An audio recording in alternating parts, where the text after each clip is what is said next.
Yeah, I'll head that one for you guys. You guys, Sure. Zara, you're going to talk this whole time. I was going to say, yeah. Ian and I are going to, I'll talk about NieR a little bit. that's all anybody wants anyway. Noisy Pixel.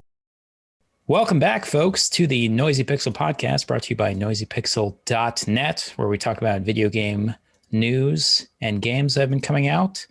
I'm your host, Arthur. I'm joined by Azario Lopez, the man behind Noisy Pixel. How are you?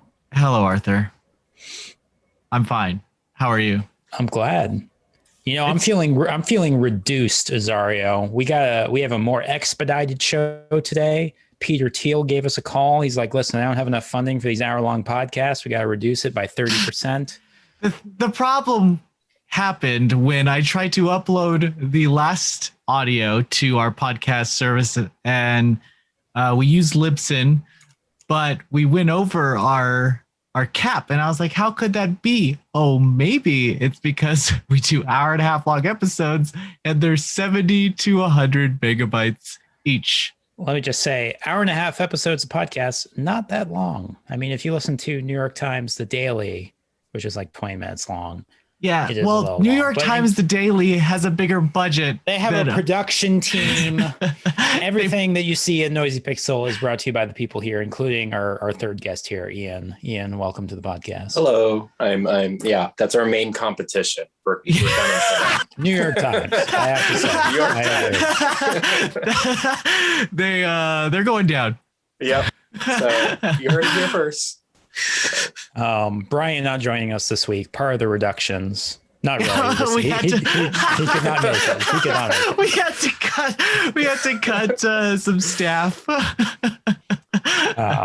No, Brian could not make it tonight, but it's fitting. So we what Azario was saying was true. We have a file size limit to our audio hosting, so we're going to shorten the show, which is okay because most people only listen to the news portion anyway, so we're gonna stick with that. I will say that if we get more listeners, that I will just increase our data limit, and we can go back. But you gotta let me know. You gotta let me know. Help me help you. Yeah, Go ahead. I was thinking he was going to say, like, the more listeners that we have, just the longer it will just continuously get longer and longer. Hey, we've been at like 300 views a week, and when we get to 1,000, we're just going to be 5.5 hours. Yeah. I'll put my money where my mouth is, and if I want to talk, well, bet your ass I'll pay for it.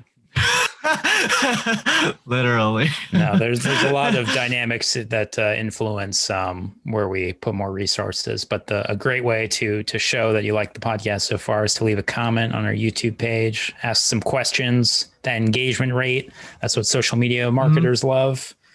Engagement. Even if it's just like, fuck you guys, the show sucks, at least it's engagement. You know, we learned that during the congressional hearings of the internet tech companies. So we got 3 stories to talk about this week between the 3 of us here. And of course, you can read all these on noisypixel.net. The first one, we're going to lean a bit more into the niche news that you don't get elsewhere. So Azario, tell me about this Mana series news. What's going on here? You talked about the Mana series game, the remake that came out last week, quite a bit last week. What's going on, and what does this mean to people who like that series? Well, it's, these are kind of announcements. You have these headlines that are always like where websites will ask a developer, hey, would you like making a sequel to this game? And the response would be, yes, we would if there's enough fan support. And then there's the headline, X developer would like fan support to make a sequel. And it's all stupid. I mean, the support is there, and trust me, they probably know that it's there. But the idea is that it's a non-answer answer, and it's a headline, and it gets people talking. So this is just an announcement that came after a trail of other announcements that a new Mana game is in the works, and this is after the release of Trials of Mana, which is a re-release of Secret of Mana 3 or Trials of Mana in Japan that never came west until a collection on Nintendo Switch. And what's the game you talked about last week? Legend of Mana, and that was a PlayStation 1 game from the year 1999. But so I believe they didn't say much about this game, just that it's coming. But I hope that it's in the vein of more the Trials of Mana cartoonish look. If you guys have seen Trials of Mana, it's pretty straightforward. You know, it looks very Japanese. Well, but before you go more into your thoughts, let me read the quote here from the live stream to give an indication of how early and non-news this may be. Yeah. So this comes 2.5 hours into the live stream that they had for the 30th anniversary of the Mana series. Who is this quoting? Producer for the Mana series, Masaru Oyamada. Got it. Who said, "It would have been good if we could make a cool video announcement with a bang, but the 30th anniversary has just begun. To be honest, we are developing it. We are working on it, but please wait a little longer for the announcement. In fact, Mr. Ishii, who is the Mana series creator, current CEO of the company that makes the games, took a look at it the other day. That's how far we've come. So I hope you look forward to it. We still have a long way to go in development. We're preparing to release it on consoles, and we'd be glad if you can wait for it." So the CEO of a company looking at something, not really an indication that we're 3 years into development or anything like that. Sort of just an indication of an interest. But it's, it's better than nothing. Right? Yeah, it's similar to when Sony Bend was clearly working on something, but you just had Shuya Yoshida say, "I saw Sony Bend's newest game," and it was Days Gone. But this is a year before they even revealed what Days Gone even was. 3 years before it released, I looked at Sony Bend's game the other day. Looks good. It's looking good, guys. When's the release, right? It's similar to what Square Enix did the other day for the Dragon Quest announcement, where they just showed a logo of Dragon Quest 12, and they're like, "We're working on it. Oh, it's probably not coming out for 3 years, but here's the logo." Yeah, or when Bethesda was like, "Hey, Elder Scrolls 6, we'll make it someday," right? It's coming. It's eventually coming. I don't know. Ian, do you like the wait? Do you believe the hype is there for these games? I do like that they are very upfront with that and say, "Hey, we're doing this," instead of, because otherwise they're just going to have like us say, "Hey, when's this going to come out? When's this going to come out?" It's almost like shutting that up and just saying, "No, we're doing it," but acknowledging that it's going to take a while. And and I always like, I don't know if it's more culturally just like, thank you for like waiting, and it's just like, "Oh, well, you didn't really ask us, but yeah, we'll wait. I guess we have to." But no, I think it's still exciting, even if it is just like a title card, and just knowing that something's happening. It probably would be a lot more dramatic, to not say anything and then just have the trailer. But I could totally understand wanting to not have people just questioningly ask about the new game. So yeah. It's worth mentioning that this 30th anniversary live stream included an announcement of a new mobile game, which people are typically not hot about. Mobile games totally accepted if they're okay, if they're made well. But if you're having a 30-year anniversary stream and the only thing you announce is a mobile game, you might upset the fan base. So my impression on this news is just sort of like throwing a bone of like, "Hey, we're making the thing you want as well. There just isn't anything to say right now." I think it really helps, if anything, sell other copies of the game that's available. I mean, Trials of Mana released this year, and Legend of Mana Remastered released this year. So if people know that a new Mana's coming, by default they may want to play the other ones just to get acquainted with the series. I was going to ask. Oh, sorry. No, I was going to ask if you thought, Azario, if they're going to make any huge deviations with any future titles coming out, or do you think they're going to kind of stick to the previous games? I think they should probably lean more into the action. In Trials of Mana, they had this thing where you would on the field you would run into an enemy, and then like a kind of barrier would go around you, kind of like a Tales of game, and then you would fight there, and then the barrier would go away. But I think they should just go full action with it. I mean, that was what the first Secret of Mana was in some aspect on the Super Nintendo. There was no barrier or anything. You would just walk around the field and fight. So I would like to see something more action oriented, but still slower to be not so intricate. Like you don't have these acrobatics or anything. You just have this very cartoony kind of meticulous fantasy game that isn't trying to be something that it's not. Very. I would like something colorful. Yeah. That's what how much of that is a departure from the remake that we saw that you talked about last week? That remake is an outlier in the series. I believe that's just because they were working on Saga Frontier 2 at the time, so it's the only non-linear mana game out there, where you just every playthrough could be different, and mana games aren't typically like that. I think this new mana game is going to be a lot closer to Trials of Mana. Maybe even in the same engine. I wouldn't put it past them to save some money that way. Yeah. Well, we're definitely a long way out from whatever actual news gets announced on whatever this game could be, or if it exists at all. We know how game development works. But definitely better than nothing. Good to know that they are aware that the series remains some popularity and some interest from the fan base, especially for new consoles, which is exciting in its own way, right? Another thing that we may see a continuation of is the NieR franchise. NieR Replicant, which is a remake of the original game, just titled NieR, came out in 2010. And Replicant... I'm sorry, is Replicant even what it's called? Yeah, Replicant, yes. Yeah. Gestalt was the original one, sorry. Replicant version 1224744871139 has shipped 1 million units worldwide.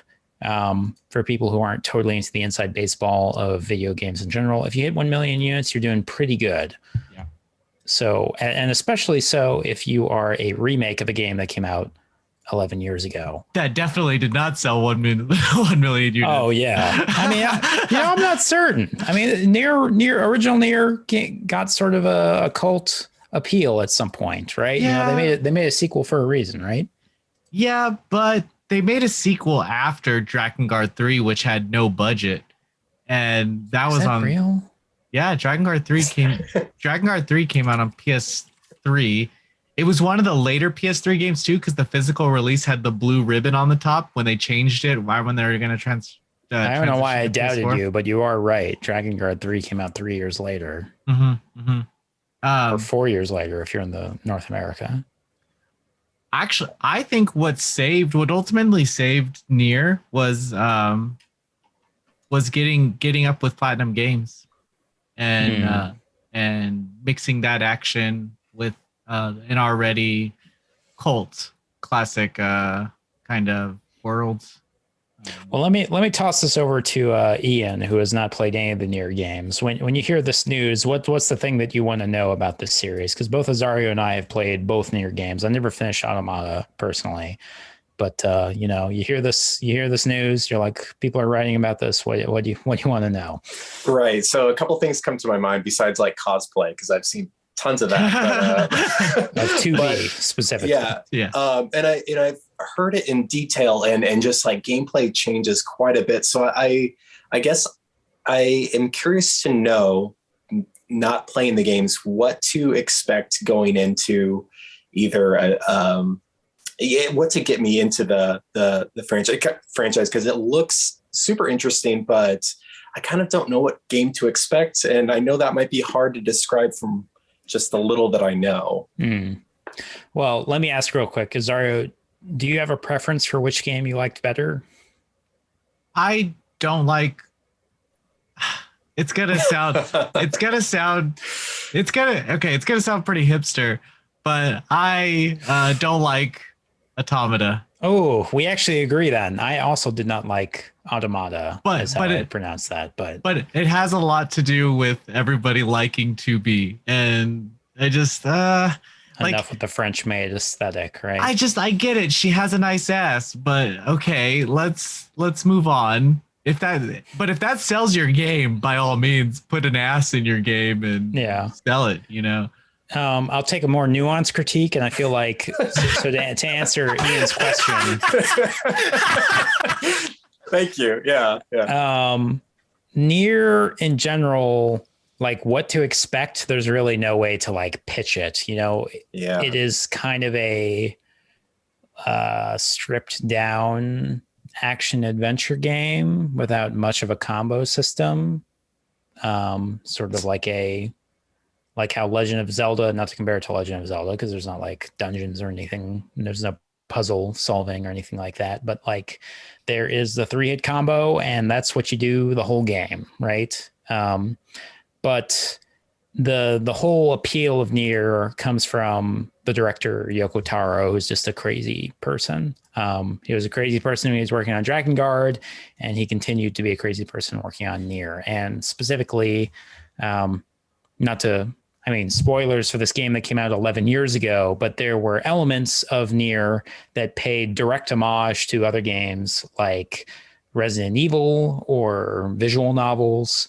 And it was weird enough that you kind of didn't know what was going to happen next. And that, I would say, is what the appeal of NieR was in general. It was a really unique cult favorite game where the dynamics of the genre were not really what restricted it. Like at one point you're playing this 3-hit combo action game, and at some point you're playing like a shmup where there's a ton of bullets on screen and you kind of have to figure out what you're doing in that situation.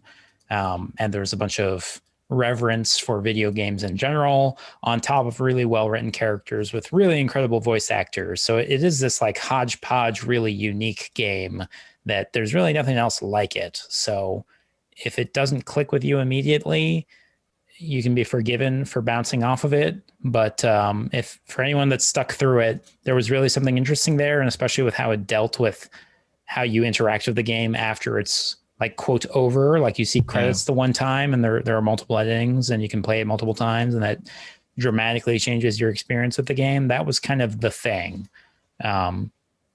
What ending did you get? And then you would kind of get, if you got all of them, then you got the real ending. Right.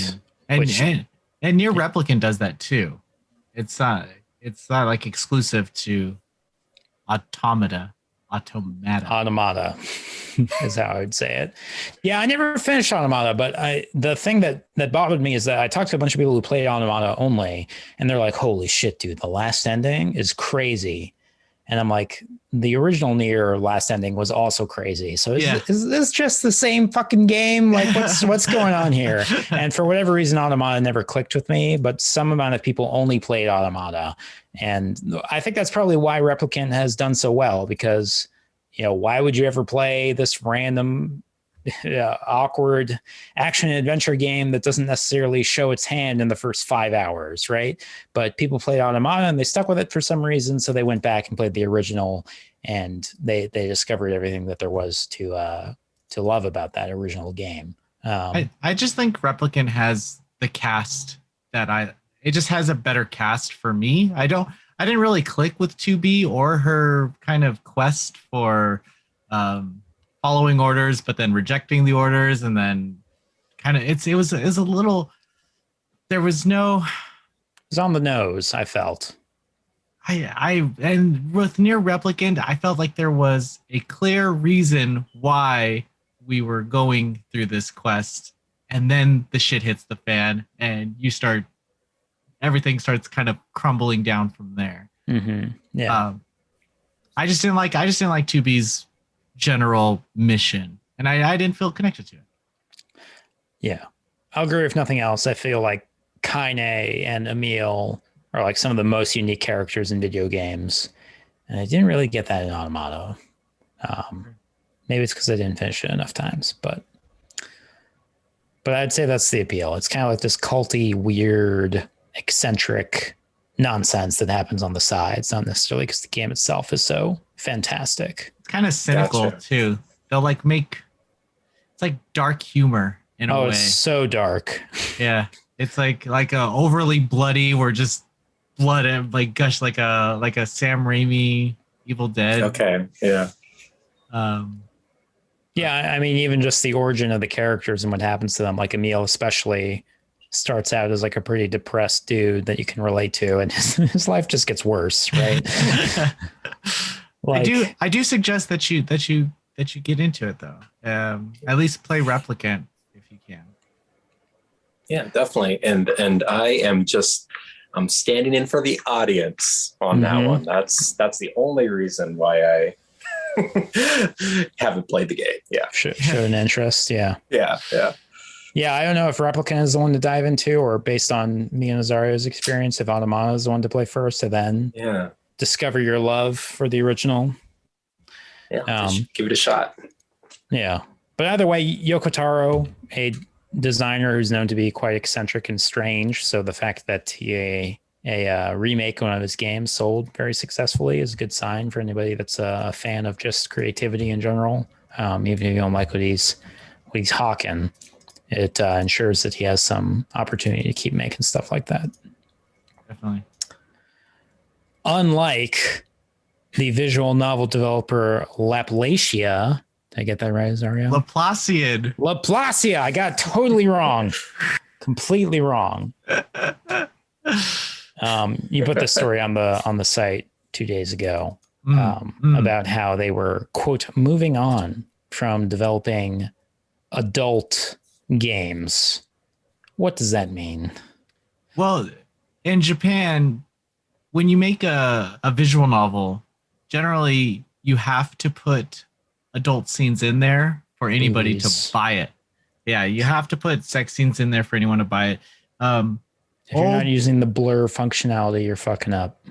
Well, that creates a whole nother argument where in Japan it's blurred. So in the past like 5 years, Western fans are like, hey, we don't have that rule in America. So if you're going to localize these games, you have to take away the blur.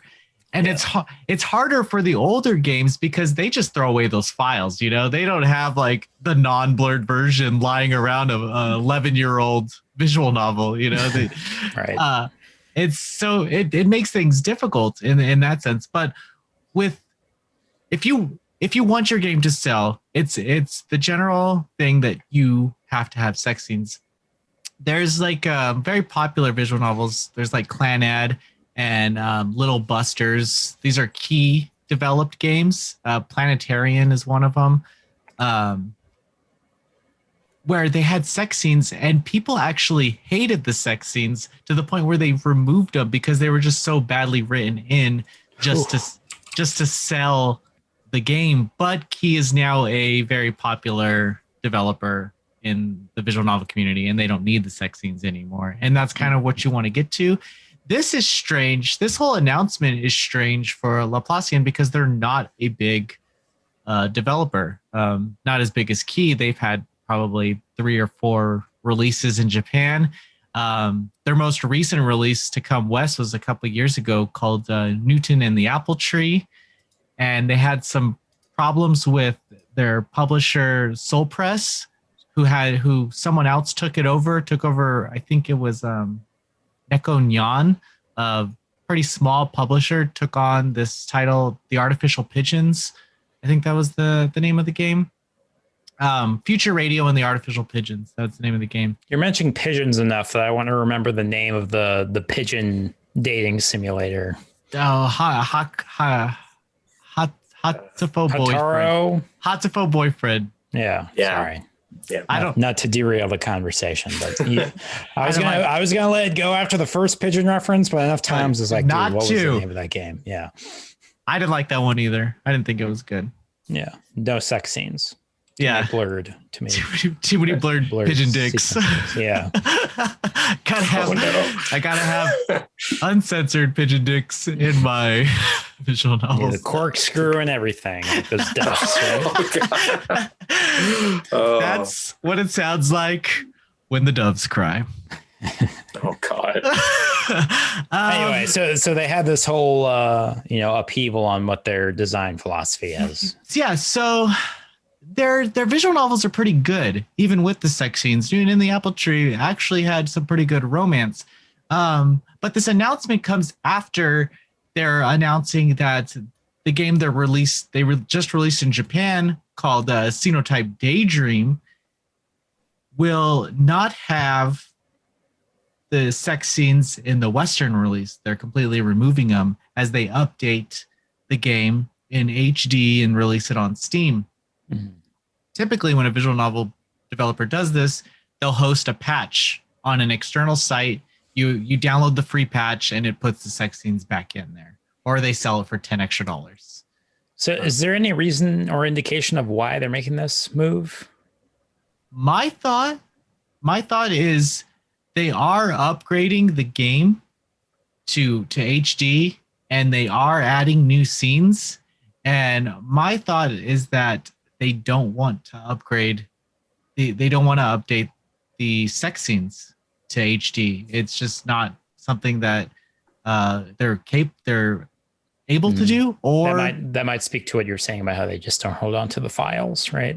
And it could be that or it could just be a moral thing where they want to focus on non-adult visual novels in the future, and that's just how they're going to. They're selling out. I was wondering when you were mentioning that, is it like a move to say that they are like hinting that they're bigger than they actually are? Because you said that they're not quite where you would imagine a company to not have those sex scenes. So I wonder if saying we're not doing that, if that's almost like trying to maybe trick some of the consumers to thinking they're bigger than they actually are. Do you think that's a possibility? They seem to really like sci-fi stuff. Most of their visual novels have like this sci-fi element to it. And as a writer, if I just got tired of writing sex scenes and I wasn't going to do it anymore and I wanted to write just a straightforward story, I would probably make an announcement like this too. It's you can only take out your robe and wizard hat so many times, right? Yeah.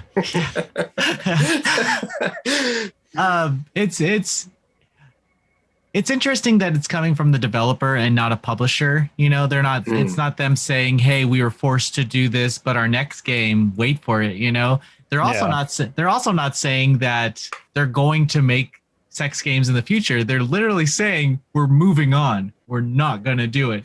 So that's another reason why it could just be they don't want to include the sex scenes in the Western release. It's strange. It might lose them some money. Hey man, life is strange, which might be the future of this company, right? Yeah, it's just adventure games with no sex whatsoever. No sex whatsoever.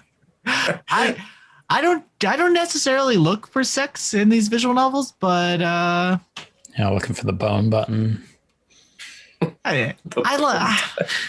You keep it classy, Azario. I like it. I just really like their personality. I like it. I like it all. If they don't want to write sex scenes, they don't. But I think porting a game that already has sex scenes in it and just saying, "Hey, we're not going to include this content." They are including 8 bonus episodes in this game, in this version of the game, so they are adding content to it.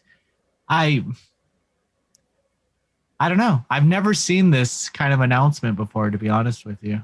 Yeah, it does seem kind of odd to sort of not give an indication of what the future is, but sort of disavow the past of the developer.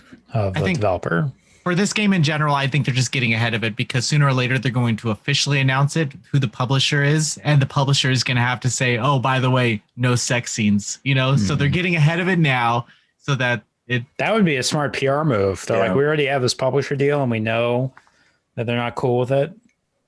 Yeah. So it's a good move. It's a good move. Yeah.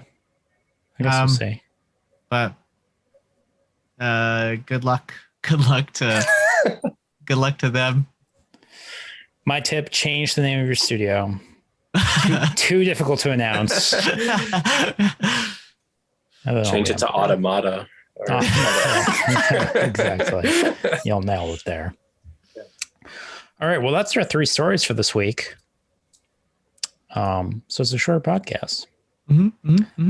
If the listeners today have any questions about some things that have happened this past week, some opinions they want to solicit from the 3 or 4 of us, I'm sure Brian will actually be back next week. He's not actually cut. I should really emphasize that between the hospital joke and this one.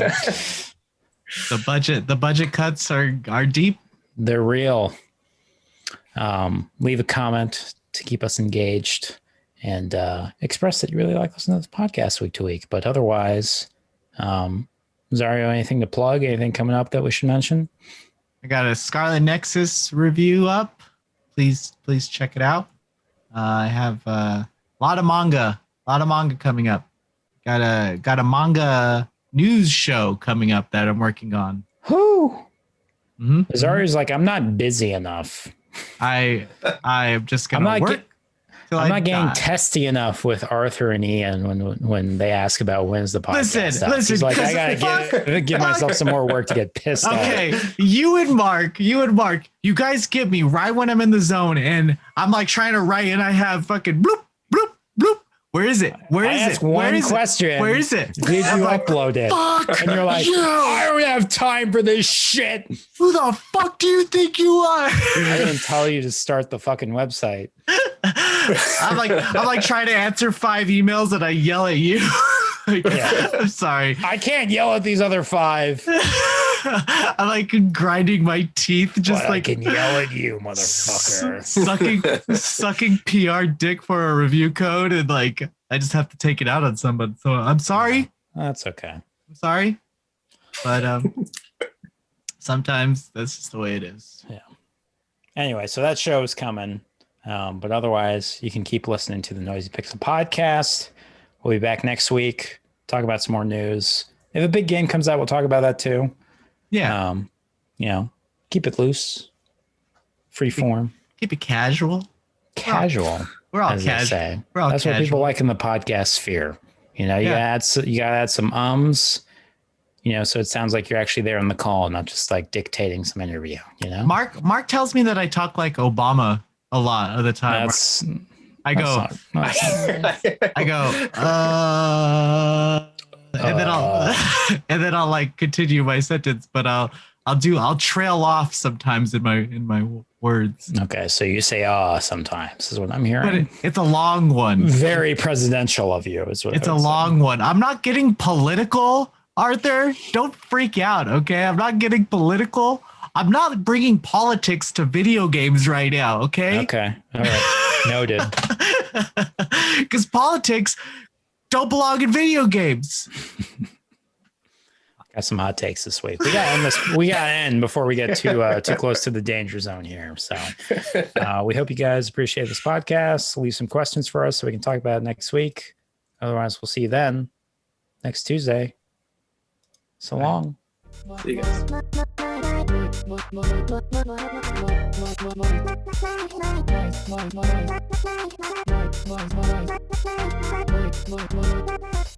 Noisy Pixel.